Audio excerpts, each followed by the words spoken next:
Hello there, Spider. This process involves the gate stack formation or the gate module process. First, form the gate insulator or gate dielectric.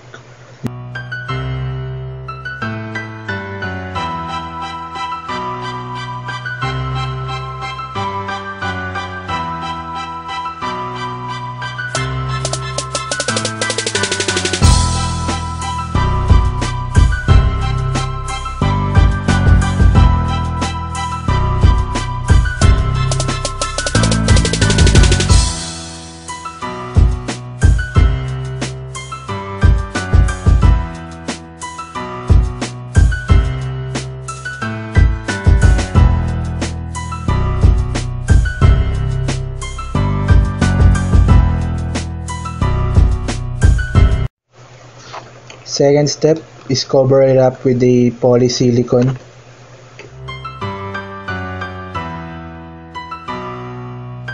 It's because it's high compatibility with CMOS processing. Polysilicon can be very easily deposited by low pressure chemical vapor deposition techniques.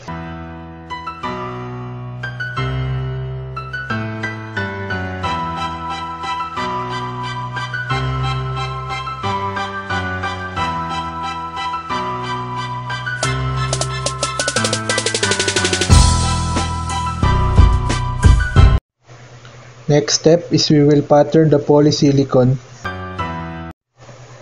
Step 4 is putting the photoresist.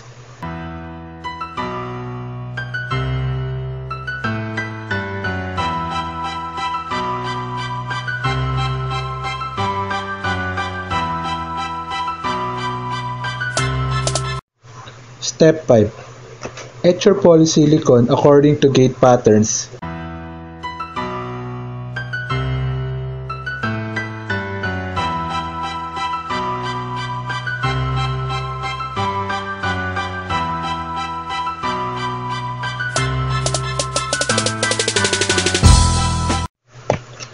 This is the cross-section of the finished CMOS.